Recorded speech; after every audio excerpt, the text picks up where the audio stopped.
Durante siglos, los humanos han construido presas para controlar ríos, generar energía e incluso remodelar paisajes enteros. Pero ¿qué pasaría si lleváramos esa idea al extremo? No solo una presa en un río, no solo una presa en un lago, sino una presa tan grande y tan ambiciosa que podría sellar todo un mar. Suena imposible, pero las mentes detrás de esta idea creen que no solo es factible, sino que podría cambiar el mundo para siempre, proporcionando cantidades descabelladas de energía hidroeléctrica durante los siglos venideros. Hola, soy su anfitrión, Regis, y hoy nos sumergimos en el loco plan de construir una presa en el Mar Rojo. Si cree que parece una idea descabellada, bueno, abróchese el cinturón, porque a partir de aquí la cosa solo va a ir a peor. En 2007, un grupo de científicos y un profesor publicaron un artículo en el que examinaban los posibles efectos de cortar el Mar Rojo. Como experimento mental, sugirieron que construyéramos un gigantesco muro de contención de 150 metros de altura y 1 kilómetro de grosor que se extendiera a lo largo de la parte menos profunda del estrecho de Bab al-Mandeb. No mencionan la ubicación exacta, pero si se dibujara una presa en el punto más estrecho como este, tendría unos 28 kilómetros de largo. En su artículo, incluso hablan de 100 kilómetros de largo. Esas cifras son una locura si tenemos en cuenta que una de las presas más grandes del mundo, la presa de las Tres Gargantas en China, tiene solo 2.3 kilómetros de largo. Por supuesto, la primera pregunta de cualquier persona racional ante esto probablemente sería, ¿por qué alguien querría represar el Mar Rojo? Verás, la idea detrás de este macroproyecto de ingeniería era cerrar esta masa de agua y drenarla mediante evaporación para poder utilizarla para generar energía hidroeléctrica. Vamos a desglosar esto para mostrarte exactamente cómo se supone que funciona todo esto. Al separar el Mar Rojo del Océano Índico, esta presa evitaría que el agua del océano fluyera hacia el mar.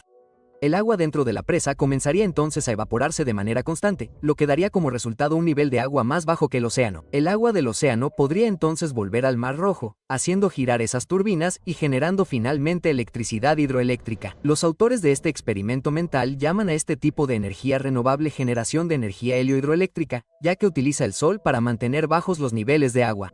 Esta fue la idea central detrás de esta propuesta para represar el Mar Rojo, y hay una razón por la que eligieron esta parte del océano. Verás, este mar único es extremadamente cálido, con temperaturas superficiales que pueden alcanzar hasta 30 grados C. Estas altas temperaturas hacen que el agua se evapore a uno de los ritmos más altos del mundo. Ahora, echemos un vistazo rápido a cuánta energía podría generar realmente la presa del Mar Rojo.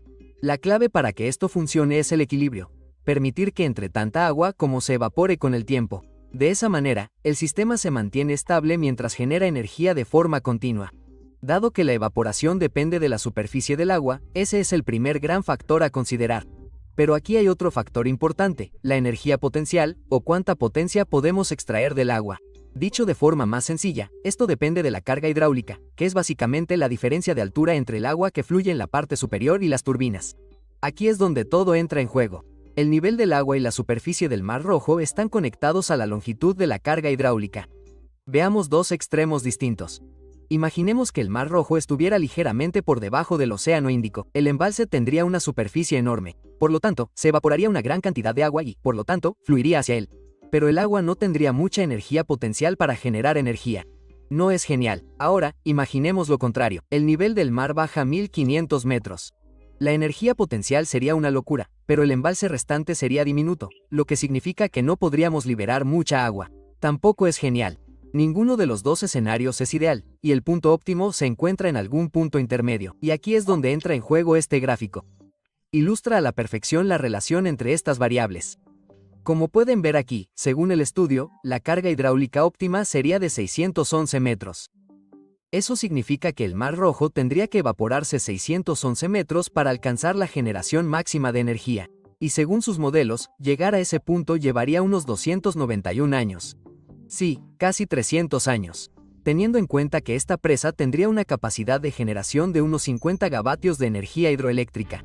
Dado que 1 gavatio es suficiente para abastecer a 750.000 hogares, una presa como esta que funcione a plena capacidad podría proporcionar energía limpia y renovable a más de 37 millones de hogares.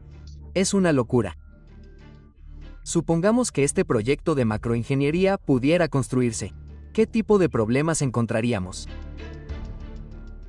Bueno, créanme, hay muchos. Volvamos a la presa del Mar Rojo. Por un lado, está la cuestión obvia del impacto medioambiental de la presa. Verás, represar el Mar Rojo aumentará enormemente la concentración de sal en el agua, y esta parte de nuestro océano ya es bastante salada. Al evaporarse el mar, la salinidad seguirá aumentando y causará enormes problemas a los animales marinos y a los arrecifes de coral. Toda la sal provocará la deshidratación y la muerte de estos organismos, ya que no están acostumbrados a un entorno así. Este enorme proyecto de evaporación también sería desastroso para los humedales costeros y los manglares de la zona. Estos ecosistemas vitales y biodiversos se secarán y morirán en cuanto se construya el muro de la presa, y si piensas que esto puede liberar más tierra para actividades agrícolas, piénsalo de nuevo. Los propios autores de este experimento advirtieron de que solo daría lugar a un suelo cargado de sal que, junto con el polvo, acabaría contaminando la atmósfera. Lo compararon con lo que ocurrió cuando los soviéticos empezaron a drenar el mar de Arol en la década de 1960. En el transcurso de 3 décadas, el mar de Arol pasó de ser el cuarto lago más grande del mundo a ser una simple mota de agua. Hoy en día solo queda el 10% de él, y las sales y el polvo tóxico que quedan provocan riesgos para la salud de millones de personas en la región. Además, el agua que actualmente fluye hacia el Mar Rojo tendría que ir a algún sitio si la cerráramos por completo. Según los autores de esta novedosa idea, esto provocará que el nivel del mar aumente 12 centímetros en 50 años y alcance un máximo de 30 centímetros en unos 310 años. Y como todos sabemos a estas alturas, el aumento del nivel del mar podría provocar el desplazamiento de millones de personas que consideran que las zonas costeras son su hogar. Por lo tanto, los propios autores científicos han expresado algunas preocupaciones, pero quizá la pregunta más importante de todas sea si esto podría construirse.